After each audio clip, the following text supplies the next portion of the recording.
आप देख रहे हैं सौगंध टीवी, सौगंध वतन की। यूथ दर दर भटक रहा है। जो मिडिल क्लास है वो खत्म होता जा रहा है, जो हमारी कंट्री का रीढ़ है। कहते हैं हम लाए हैं तूफान से किश्ती निकाल के, इस देश को रखना मेरे बच्चों संभाल के। और यूथ अपनी आत्मा पे हाथ रख के आज पुराने दिन की कल्पना कर रहा है। सिर्फ इस गवर्नमेंट को जीडीपी के ऊपर काम करना चाहिए, इंडस्ट्री के ऊपर काम करना चाहिए, क्लीन एयर क्लीन वाटर के ऊपर काम करना चाहिए, एजुकेशन हेल्थ के ऊपर काम करना चाहिए। हम भी एक्सेप्ट कर लेते हैं। किसान बता देंगे कि वो 1 साल ऑन रोड क्यों बैठ के गए हैं। नमस्कार, मैं हूं तुषार और आप देख रहे हैं सौगंध टीवी। इस वक्त मैं मौजूद हूं कनॉट प्लेस के पालिका बाजार में।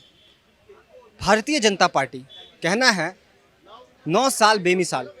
बीते 9 साल में कितना बेमिसाल रहा है जनता का दिन या उनका रहा है बुरा हाल, ये लोगों से बात करके जानेंगे और जानेंगे कि आखिर जनता क्या कहती है बीते 9 साल के बारे में। भारतीय जनता पार्टी जो मौजूदा सरकार है उनका कहना है कि 9 साल बेमिसाल रहे हैं उनके कार्यकाल में। आप इस बात को आप इस बात को में कितना सच मानते हैं? कुछ ज़्यादा ही बेमिसाल रहे। एनसीआर में तो नहीं पता लगेगा, एनसीआर से बाहर निकलना पड़ेगा। सोशल मीडिया को भी, नेशनल मीडिया को भी और हमारे बुद्धिजीवी लोगों को। देखिए, सरकार की उपलब्धियां तो जग जाहिर हैं। मेरे कहने से, कंट्री हेड के कहने से कि हम तीसरी शक्ति बनेंगे, 5वीं शक्ति बनेंगी।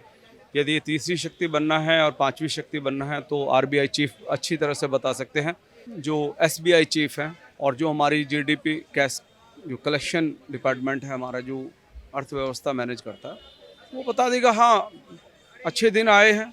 यूथ दर दर भटक रहा है। वैकेंसी 1000 होती है तो उसके लिए कम से कम 5 लाख, एक प्रदेश के अंदर 25 लाख, 5 लाख, 15 लाख एप्लीकेंट होते हैं। एक 2 रुपये का पेपर और 10 रुपये की प्रिंटिंग लगाने के बाद उसके 500-1000 रुपये यूथ से चार्ज किए जाते हैं। 1000 लड़के रखे गए हैं। 17, 18, 19, 20, 21, 22 तक की वैकेंसी अभी होल्ड हुई पड़ी हैं। 23 की कब आएंगी माय डियर, आप खुद से सोच सकते हो कितने अच्छे दिन आए हैं और कितने बेमिसाल दिन चल रहे हैं। तो जो मौजूदा सरकार है उनका जो कहना है कि 9 साल जो रहे हैं उन्होंने गरीबी मिटाई है, देश में कई गरीबों को ऊपर लाया है, साथ ही साथ इकोनॉमी भी अच्छी रही है। और उनका और भी कहना है कि जो सुरक्षा का जो मामला है, देश की सुरक्षा को भी उन्होंने काफ़ी कड़ा किया है।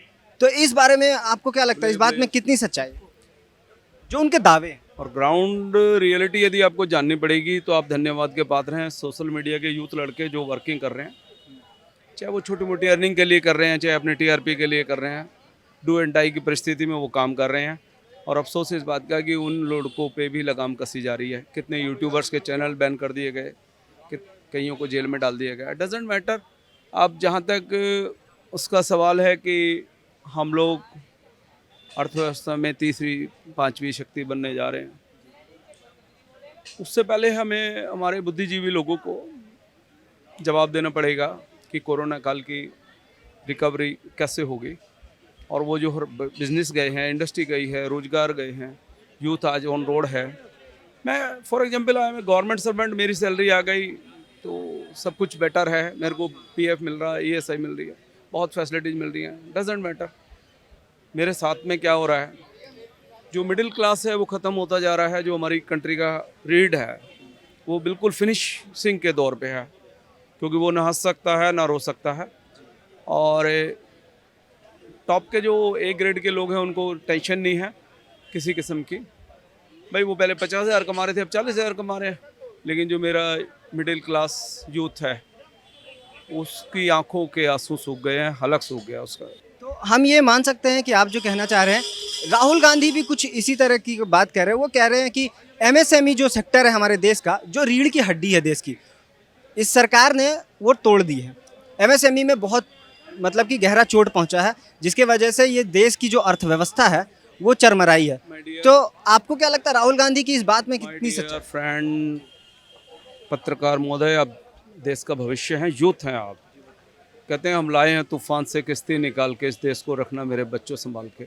आज बच्चे और बड़ों की जिम्मेवारी नहीं है, सबसे बड़ी जिम्मेवारी आप लोगों की बन गई कि हमारी इंडिया के जो यूथ हमारा भटक रहा है, जो हमें अफीम चटा दी गई है, हिंदू की, मुस्लिम की, मंदिर की, मस्जिद की, 370 की, कश्मीर की, हलाला की, जलाला की, तो कई तरह की अफीम का नशा अल्कोहल की तरह हम लोगों को चढ़ा दिया गया है।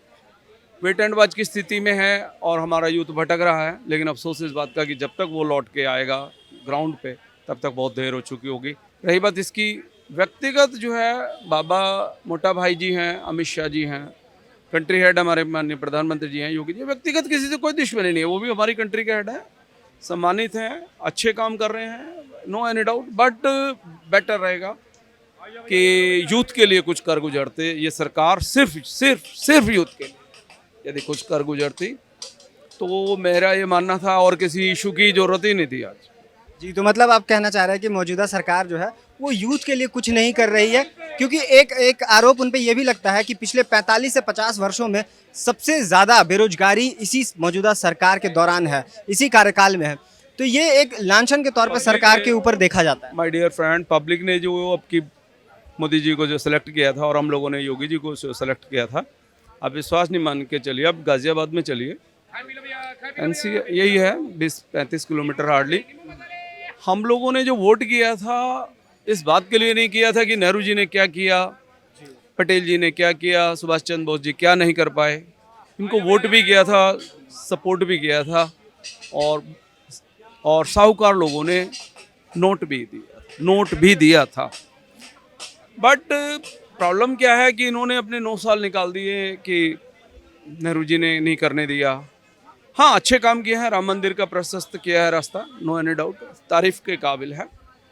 मेरा ये मानना है कि अच्छे दिन का इन लोगों ने नारा दिया था। इशू तो बहुत हैं, डिबेट बड़ी लंबी जाएगी, but we are not interested. Main problem क्या है कि मेरी जो कंट्री की दुखती राग है वो यूथ है, और यूथ अपनी आत्मा पे हाथ रख के आज पुराने दिन की कल्पना कर रहा है। तो इस सूरत में आपको क्या लगता है 2024 का चुनाव अहम रहेगा, और अगर अहम रहेगा तो आप किसको देखते हैं कि जो यूथ की बात कर रहा है, आपके लिए कौन ऐसा चेहरा है? दोस्त, वहाँ हमारी जो कंट्री के लोग हैं ना, बड़े भावनात्मक लोग हैं। हम लोग आलू के ऊपर, प्याज के ऊपर, तेल के ऊपर गवर्नमेंट गिरा देते हैं। भाजपा सरकार तजुर्बे है इस चीज़ के, हमारे देश की जनता। और 2024 में आए, 29 में आए, हम तो कह रहे हैं मोदी जी का 50 साल का पट्टा हो जाए, कोई दिक्कत नहीं है। मोदी जी आए, योगी जी आए, और कोई भैया आए। मेरा ये मानना है कि मेरा अपना ओपिनियन है, हो सकता है मैं गलत हूँ, सिर्फ इस गवर्नमेंट को जीडीपी के ऊपर काम करना चाहिए, इंडस्ट्री के ऊपर काम करना चाहिए, क्लीन एयर क्लीन वाटर के ऊपर काम करना चाहिए, एजुकेशन हेल्थ के ऊपर काम करना चाहिए। और सबसे पहले मेरे जो देश का भविष्य है, जो घर बैठा हुआ है डिग्री होल्डर, आज 15-15 हज़ार रुपये की नौकरी ढूंढने पे मोहताज है। क्या है कि बात कई जगह मूव करती है। बाबा रामदेव जी ने डेवलपमेंट किया, अडानी जी ने किया, अंबानी ने, डजेंट मैटर वो मेरी कंट्री के यूथ को कितना % रोजगार दे रहे हैं, हमारी जीडीपी को कितना % इंटरेस्ट। अब आप ये देखिए, सच की बात, जो सच्ची बात करेगा, पिछले 9 साल से एक एनवायरनमेंट ईजाद किया है इस सरकार ने, बड़ी प्री प्लानिंग की, जो भी सच की बात करेगा, दिखाएगा, उस पर कोई ना कोई एलिगेशन लगा के उसको घर बैठा दिया जाएगा। हम भी एक्सेप्ट कर लेते हैं। किसान बता देंगे कि वो 1 साल ऑन रोड क्यों बैठ के गए हैं। 700 किसानों की शहादत हुई है, और आज मेरा हिमाचल का एप्पल का जो किसान है वो बताएगा कि कितने अच्छे दिन उनके चल रहे हैं। नदियों में बहाना पड़ा उनको। तो बहुत चीज़ें हैं। मेन बात क्या है कि जब तक, मेरा ये मानना है कि जब तक मिडिल क्लास को स्ट्रांग नहीं करेगी सरकार, कोई भी सरकार हो इस देश का, हमारे देश का क्या, किसी भी कंट्री का कल्याण नहीं हो सकता जब तक हमारी ही कंट्री का मिडिल क्लास स्ट्रांग नहीं हो गया। Middle class is a very very important, not critical, very very important part, that is the part of country.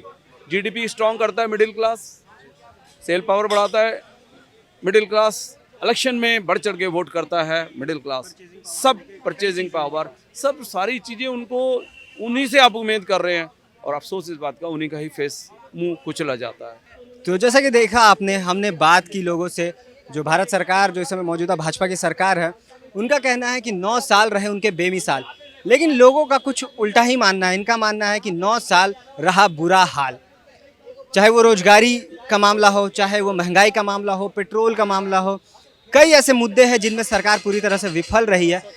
भले ही देश की जो सुरक्षा है उसमें भारत सरकार क्लेम करती है कि उन्होंने काफ़ी कड़ी सुरक्षा की है, बावजूद जो आम आदमी है उसको जो जीने खाने के लिए जो चाहिए जो महंगाई पे जो अगर कमी की जा सकती तो उनको काफ़ी राहत पहुंचती। मैं था आपके साथ तुषार, कैमरा पर्सन सुमित के साथ सौगंध टीवी। आप देख रहे हैं सौगंध टीवी, सौगंध वतन की।